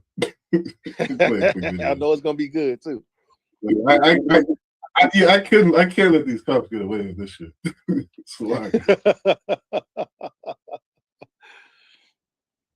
Check this out. Okay, we're just turning on my car right here. Okay. Follow me. This car here.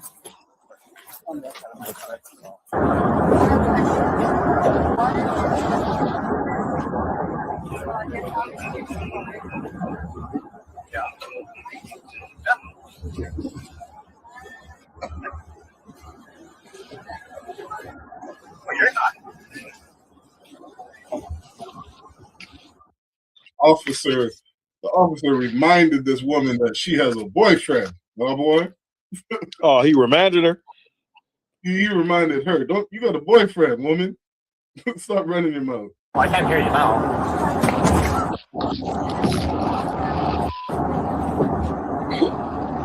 Don't say that right now. He said, "Don't say it right now." Don't say that. This woman's in the back seat. Yeah, I mean, probably this woman's probably high as hell, boy. Yeah, I mean, maybe drank too much or something in the back seat. Just got cuffs on her in the back seat. This is a criminal, and this is supposed to be a righteous, honorable man. You know what I mean? Driving her to the police station. Well, sir, if I may, Don't say that. if I may, understand is that he reminded her that she had a boyfriend. Like, you got a man at home, woman. What you want me to do? You know, so far he's being righteous. Right now, because everything's being recorded right now.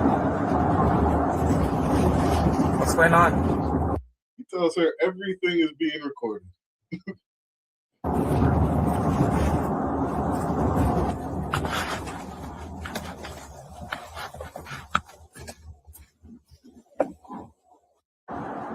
Moments later, the officer's body cam goes dark. Shuts the body camera off. And then cops are watching him on the GPS. You know what I mean? Your car is being tracked, you dumbass. You can't cut that GPS off. So you should know that the GPS is on the vehicle.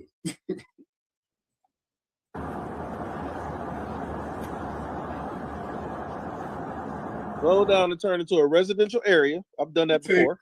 You take her to a residential street. You got houses on either side of you. And you just stop right on the street. You know what I mean? What if there's kids walking by, Abawa? What if there's kids playing outside? You don't care. You don't care.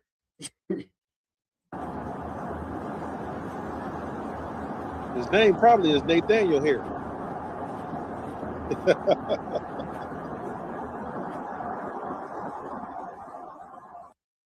10 minutes later, he calls for help.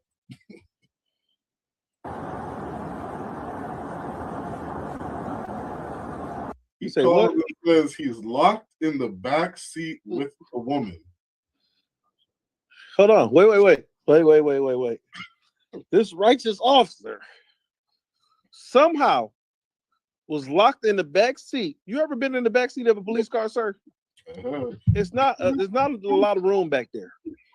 No, it ain't a lot of room back there. And for you to close the door, right? knowing that these doors have child locks on them and it only can be opened from the outside. They got that child safety lock on it. So once they close the door, you can't get out. So he got to call for another officer because he locked in the back seat. Maybe he was trying to arrest her, sir. And he fell in the car and the door closed. He's back there for, it says, over an hour. Brother got, dude got stamina.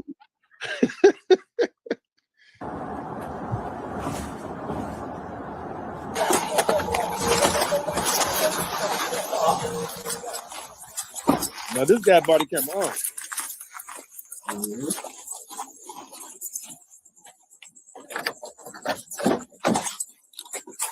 So all their keys fit all the cars?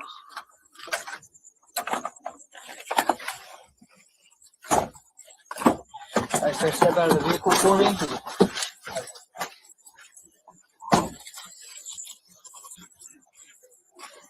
Now I can see if it was cold out there, he wanted to sit down and talk to her. But wouldn't he sit in the front seat?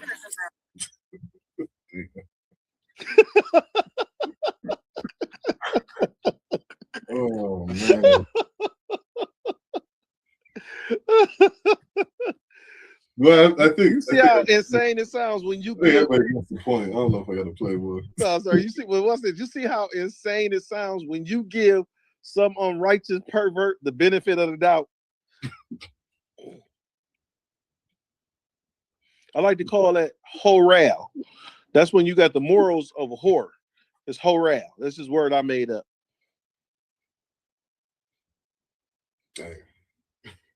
So he was in his horal right at the time, and he got locked in the back seat with the woman.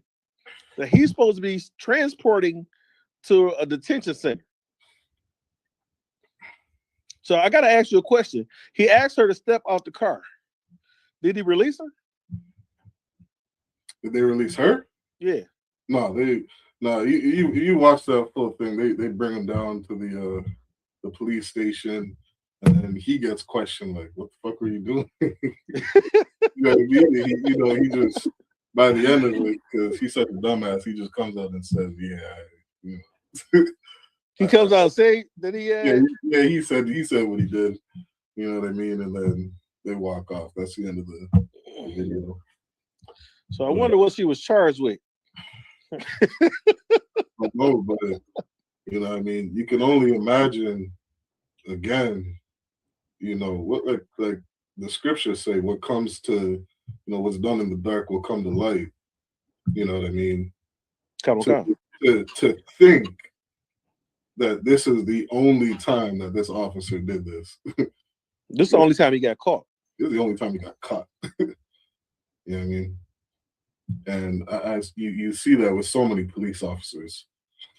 You know what I mean? They'll do whatever they can, whatever they can get away with.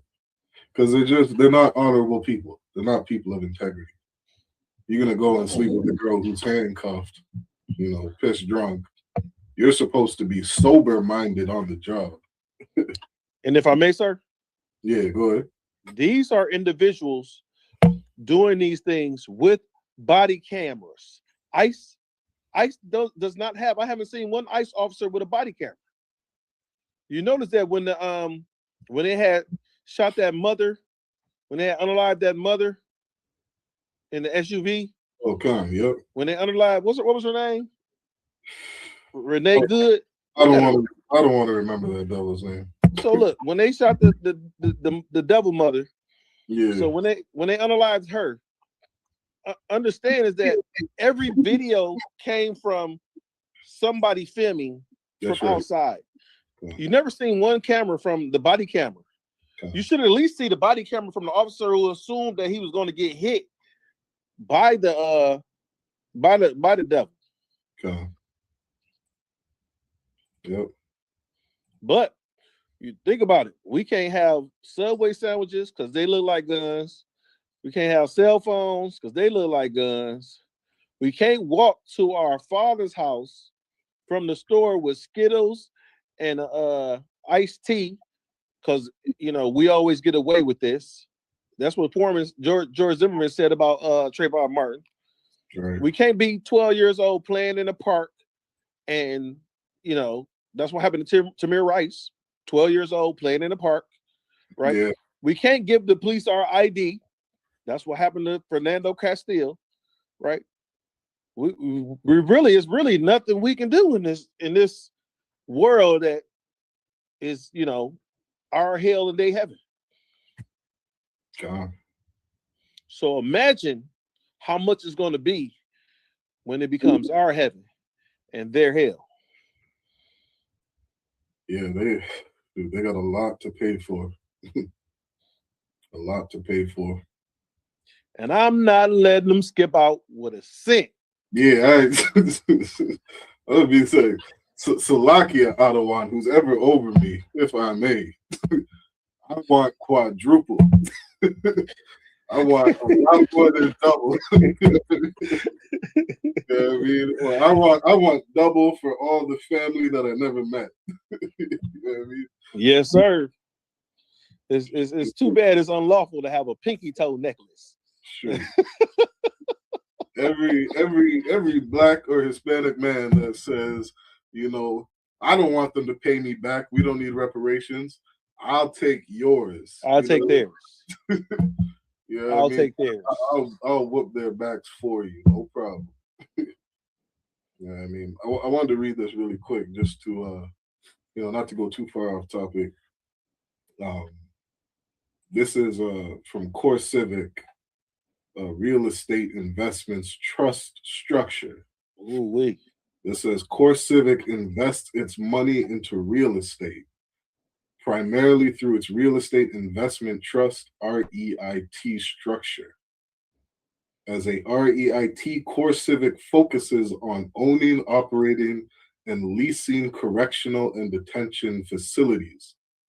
The company generates revenue through long-term government contracts, which provide stable and predictable cash flows. So check this out. You know what I mean? Mm-hmm. Where's this government funding coming from, Hubble? Talking about through CoreCivic? The government funding that goes to CoreCivic. How is the government paying CoreCivic? They're paying them for housing their detention individuals. By taxes. That too.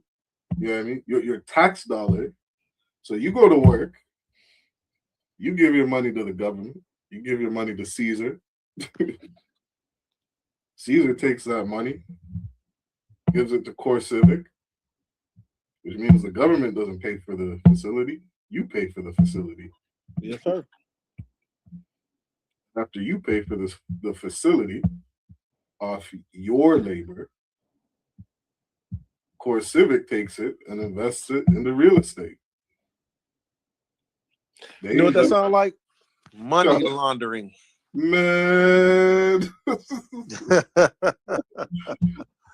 Like you want to talk about the perfect business. I imagine I said to you, this is what I'm offering you, Abuan. You're gonna be my investor. Okay? I'm gonna open up a McDonald's tomorrow. Okay?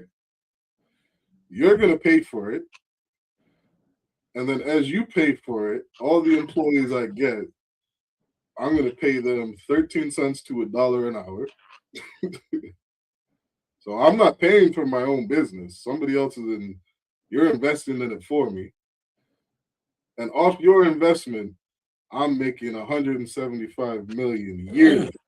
I'm gonna tell you that sounds like selling dope. Man. That's what it sounds like to me. It's like selling dope, and I'm not collecting the dope. I'm not producing it. What the plug don't pick up the dope or touch the money. Come on, man. It sounds like Donald Trump is the plug. he is the plug. You want to talk about a good business? This is a good business. You know what I mean? And then off of all these millions of dollars that you're making, you investing in it. You're investing the money. So guess what you don't do? More money off the investment. And guess what? When you invest all your profits, right, into something else, you don't have to pay taxes on it. Mm-hmm. Unlike the people that's working at the McDonald's. God. You know what I would want, Ahabawan? If I was a person that owned this business, I want more ICE agents on the street. Yes. That's all I want. I want more people locked up so that they can be classified as a criminal. Man, I have more ICE detainees. I have more ICE training centers than high schools in Detroit. Ahabawan, if you look at me the wrong way, I am making a new law that says you are a criminal. You understand what I'm saying? Yes, this will be the sad eye effect. I want everybody locked up. And you know what? And I'm gonna put this law inside of the ghetto. Yep. Yeah. I'm gonna go to the reservation and I'm gonna say every native Indian that looks at me sideways, lock their ass up. And make a law where I don't have to wear a body camera. I don't care how you lock them up. You know what I mean? I don't care what you do to lock them up. Put them inside this ICE detention facility because I got some money to make. I'm gonna tell you what you just explained. You just explained the arrest of Emmett Till. Mm-hmm. Well, no body cameras, right? You got law enforcement individuals, right? Yeah. And those individuals that was with law enforcement, ICE, and they came and snatched this young boy up out his uncle's house. They snatched this young boy up out his uncle's house, right? And was snatching this young boy up out his uncle's house. He was never seen alive again. Right? 1,500 kids missing in these ICE detaining centers, never seen alive again. right? You got missing women. You spoke about it last week about how many missing Native American sisters or locked up Native American sisters in Canada right now. Yep. Right. Understand that number. Select your other one. Man, if there, when I say there's some things that get me a little emotional, like the Canadian government needs to be. I don't know if I can say put a bullet in somebody's head. You know what I mean? Like it needs to stop. Because how the fuck do you have 60% of indigenous women making up the prison population when you're 4% of the fucking population? You know what I mean? You cannot tell me slavery is over. Systematic slavery now. You cannot tell me this shit is over. It's systematic slavery. And you know what I mean? I would look back 40 years from now, and you know what I would say, Alba One? Well, it wasn't all indigenous people that were in slavery. It was just 60%. You know what I mean? Not all white people are evil. Not all indigenous people were enslaved, Alba One. There was only 60% of them in the prison. Come on, man.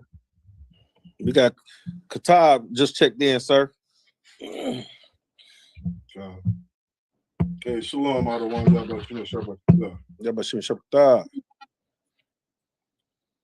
Yeah, it's absolute insanity. I was gonna ask Ka'ar to look something up. Can't remember what it was. Well, sir, if you don't remember what it was,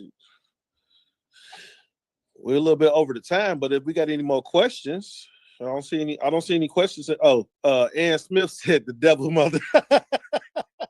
The devil. Yeah, damn right, sis. Man. Yeah, I can't remember what it was. Yeah, I'll just end it on. Oh, that's Slacky. I want to look up one more quick thing. Or could you look up really quick? Is the immigration detention centers going up in population every year? You know what I mean? Just to end on that. You know what I mean? Because it wouldn't make sense for ICE to be backing down. You know what I mean? It wouldn't make sense to be detaining less people. It's not profitable. You know what I mean? It's not good business. You see China and Russia, you know what I mean, raising and becoming superpowers. Yeah. You know what I mean? What keeps America strong? Free labor. Yes, sir. Free labor. What has always kept America strong? Free labor. You think it's going to change now? It's not. Yeah. Think about this. What has always kept Iraq and Iran, those countries over there, strong? Oil. Yeah. Even when America came and confiscated their oil facilities, they still have some where they can mine their own oil. Mm-hmm. They're still running strong. You still got these sheiks. What's that over in like Dubai and stuff like that? You got these sheiks over there. We was watching the boxing match at Cap House the other day. Sure. And you got these sheiks out there trying to dress, look like us, trying to have that swag we got, right? Coming out there with the fancy, they had on some type of fur coats on, fancy glasses, necklace and chains and all that kind of stuff. It was blinged out. Right? But who are they trying to look like? Who they're trying to be like? Yeah. They're trying to be like that salt of the earth. Sure. Right? You got that?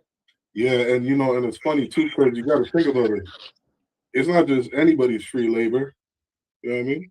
I've been in construction a long time, and I will tell you, you're not going to get a better construction worker than a Hispanic brother. It's not. You're not going to get a smarter, more capable construction worker than a Black, Hispanic, or Indigenous brother. So I got the numbers for you, sir. You ready? Everybody, we outperform everybody. What we build is superior to everybody, and we're doing this shit for free. Yeah, go ahead with those numbers. Well, real quick, just to double up on what you're saying about the Hispanic brothers, I watched Hispanic brothers do 3 roofs on houses. I'm talking about the smallest house was probably about 3,000 square feet, right? I seen these brothers, the same team, do 3 houses, right, in 2.5 days. Okay. They're not playing. I'm talking about complete tear-offs too. Yeah, look, They're not playing. I'll tell you this, Alba, because I'm in I do drywall, right? Mm-hmm. And so I built most of my career downtown Toronto, drywalling high-rise units, like 50-story units and stuff, or 50-story units. So I'll go in, I'll drywall like 5, 6, condos per floor. You know what I mean? You just keep working up. That's what I do for work. And as the one of the major problems inside Canada is probably similar to the States is these young kids aren't getting into trades anymore. Yep. The people that get in trades, they're not, as skillful or qualified as a lot of the journeymen, licensed carpenters are like they used to. So the lack of skill inside of trades is going down, and the amount of the labor, we're losing the labor. I think they had like 5,000 people, just retire within the last 2-3 years from the baby boomers. That's gonna drive that labor cost up. Yeah, you know what I mean? So we lost so much skilled labor. And as they did that, what Canada started doing to replace the labor was hiring immigrants, you know what I mean, to come in from other countries. And what these unions were doing were hiring Hispanic brothers, over from Mexico, from the Dominican Republic, you know what I mean, to come in because they were working at lower rates than other people. And so these companies are hiring these Hispanic brothers. And you know what started happening in Abuan? All the white people in Toronto that work in skilled trades started leaving the city because they were complaining that they couldn't compete with the Hispanic brothers. They are drywalling, you know what I mean, like 10 units a week. You know what I mean? Just killing the condos. And the white people could not keep up with the Hispanics. And so they started complaining to the unions, complaining because they can't keep up. Nobody can outwork Issachar in construction. You cannot do it. It's impossible. You know what I mean? I watched that firsthand, and I laughed at how many white people would come to me and complain, talking about we got to get the Hispanics out of Toronto. Them brothers take a break once a week. Man, they kill it. They come here, they make their money, go back to Mexico, and I got the numbers for you, sir. Yeah, go ahead, and we'll end up the class. So this is the immigration detention trend from 2019 to 2026. In 2019, pre-pandemic, detention population reached about 55,000 in August of 2019. Right? It dropped between 2020 to 2021 to a little under 14,000, and that's all the way into the early 21, and it dropped because of the pandemic. Okay. Right? So from 2021 to 2024, that's during the Biden administration, detention levels gradually rose from 14,000 to 39,000 at the end of January 12, 2025. Right? Now, from 2025 to 2026, detention populations rose dramatically following the start of the Trump turn in early January. By late August in 2025, numbers reached a record of 61,000. There you go. Wait. Record has, as of mid-January, right, 2026, the population exceeded 68,000 with a projected suggesting a potential increase towards 100,000 people. Sure. Abuan, thou art a prophet. Surprise, surprise. Hey, you know what? One of the generals said something the other day that made me think. Now it's not much that they say that don't make me think, but we all here trying to make this money and get this, these finances into the school. We know all the prophecies, right? We know what's gonna happen. Invest according to their prophecies. Yeah. Amen. We should have known that gold was gonna go up to gold gonna keep going up. We should have known that. Right? Stuff like that we should know. We should have known. So you know wheat gonna be a cent. Yep. Yep. The water for that. You know what I mean? And Yes, sir. you know, the water for everybody tuning in, the water Ka'ar. You know, shout out Priest and Officer 50 Ka'ar. You know what I mean? Clap it up for that brother doing amazing work. He put in good work. He put in good work. Damn right. Officer 500 Ahabawan. You know what I mean? Put in good work. For water for everybody tuned in. You know what I mean? Everybody tuned in. Make sure, again, you like, share, subscribe. Do not miss Command and General Johanna. I believe they're live now. All right. Yeah, we got to get out of his way. Yep, we got to get out of his way. Let's shut it down. Head over to Black Watch. The generals going over, you know what I mean, all the news for Blacks, Hispanics, Indigenous, breaking it down. You know what I mean? They'll catch you up on the times, what's going on, you know, what to look out for, how to live. All right, make sure you get into Black Watch. With that, we say shalom. Shalom. Hey, listen, brothers and sisters, man. If you like what you hear, hit the subscribe button, man. Subscribe to this channel. And also, please, go to isubk.com and pay your tithe. Drop me some cash so we can move around this planet like we need to, man, and do the things we need to do. They're one West. They're one West. They're one West. They're